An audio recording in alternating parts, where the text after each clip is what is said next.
Matigas daw yung clutch nung unang pinasok dito. Ayun ang concern nila. Pinalitan lang natin secondary or yung baby master sa ilalim mga kabisyo. Nilakihan lang natin, ginawa ko ng 1N1. Kabisyo, pa-exit na yung unit ni Sir Lloyd ng Valenzuela or yung Hongsing LKRR Commercial. Yan ang naging project mga kabisyo. Yung toolbox, unahin natin yung toolbox. Small size lang yung pinalagay mga kabisyo. Kinuha lang natin yung espasyo. Nakakasya yung small na toolbox mga kabisyo. Gawa kasi nung gitna merong baterya. Syempre yung battery dito, holder. Yung compressor or yung tawag dito, air horn compressor.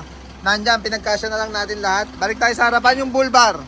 Yan yung gustong or yung gustong design ni Sir Lloyd. Yan yung pinagawa sa tarima natin. Yung bull bar na yun mga kabisyo, stainless na naka-elbow.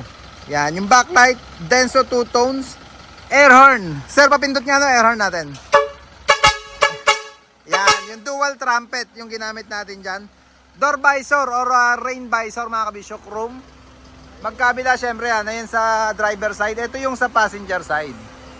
Yan, chrome siya na pang N-series talaga siya. Nakasukat sa N-series. Syempre hindi maiiwan yung cover ng side mirror para kumpleto yung accessories niya dito sa bandang taas. Rim cover naman, Japan Surplus na 15.5. Kohei brand yung ginamit natin dyan. Ayan mga kabisyo, Surplus Japan yan. Nilagyan din natin ng stud cap syempre para kumpleto, recados. Ito yung likod. Yan, Kohei brand. Ayan yung Denso backhorn. Ayun, tinapakan niya, patunugin nila natin. Sir, patapak nga ulit pre, no? Yan. Ayan yung Denso 2 tones niya. Sa brake yung tumutunog ngayon. Sir, pakambyo nga reverse. Cambio atras. Yan, unit ng Hongsing LKRR Commercial. Mga kabisyo ng Valenzuela. Ayan yung reverse tone. Ito yung nabanggit ko kanina na backlight. LED yan na Surplus Japan mga kabisyo. 2, 4, 6, 8 bulbs yung ginamit natin dyan na LED. Siyempre isang pares yan. Kaliwat, kanan. Andito yung sa bandang driver side. Siyempre 8 bulbs din yan. Partner sila nung or partner na LED backlight. Siyempre yung kinabit natin dyan. Ano ba yung mga tail light grills, mamaya ikot ulit tayo doon. Yung clutch mga kabisyo, punta muna tayo sa main concern nila. Matigas daw yung clutch nung unang pinasok dito. Ayun ang concern nila. Pinalitan lang natin secondary or yung baby master sa ilalim mga kabisyo. Nilakihan lang natin, ginawa ko ng 1N18 yung baby master niya sa ilalim. Kaya lumambot, ang laki daw ng pagbabago ngayon. Balik tayo sa likod. Yung grills ng taillight. Ayan, yung protection syempre lagi nating nilalagay sa mga taillight para tamaan man na matigas na bagay. Dito muna tatama sa grills. Hindi basta-basta direkta tatama sa taillight natin. Kaya protektado ang taillight. Ayun yung rim cover natin. Toolbox, pakabit ko lang 'to ano. See yan. Kabit mo nga muna itong cover ng battery. Nakatanggal pa. Yan. Pa-exit na sila. Baka malaglag sa daan. Yan mga kabisyo. Ulitin ko yung naging project. Chrome cover side mirror. Door visor or yung rain visor. Rim cover. Bull bar. Denso 2 tones. Toolbox. Sa grills tail light. Yung cover ng tail or grill sa tail light. Backlight.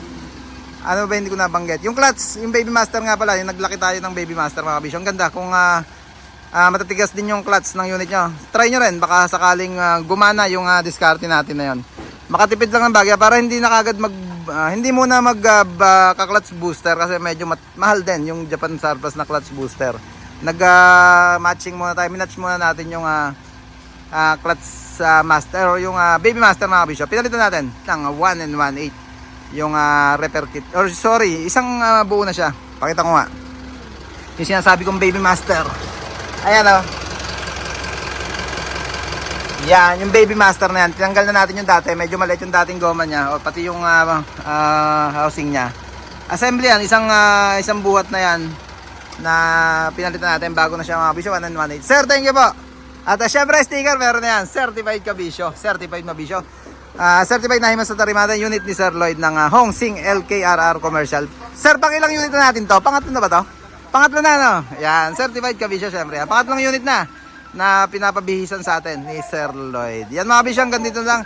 Pag gusto nyo umorder ng mga accessories na nabanggit ko kanina, lahat yan. Pwede kayong tumawag sa number na naka-flash sa screen natin. COD. Pag-guide nga kayo yan, pag-guide. COD tayo, cash on delivery nationwide mga kabisyo pag umorder kayo sa Team Kabisyo. At kay Brian at kay Rising Sun. Yan, Bacon Republic, Rising Sun, Team Kabisyo. Yan, yung mga page natin na pwede kayong umorder. COD, cash on delivery nationwide. Yan mga kabisyo. Yun nga pala, yung hindi ko nabanggit kanina pa yung air horn, dual trumpet. Yan. Ano yan, Rising? So, si Hijacker, may regalo kami kay Hijacker, masipag to. Segway ko lang dali. Yung cover, syempre ginagawa na yung cover. Pasilip ko lang bagya yung ano. Sa side mirror na lang, yung ginabit natin ngayon dito. Ayun oh. Mamaya na natin bibidyo ng bukod, syempre. Yan, pa-exit na yun din Sir Lloyd. Ang ganda na mga kabisyo. Maraming salamat sa panood. Maraming salamat sa support. Please like, share, subscribe to my channel, Bacon Republic, para updated lagi kayo sa mga natin imasen. Peace, Bacon Republic!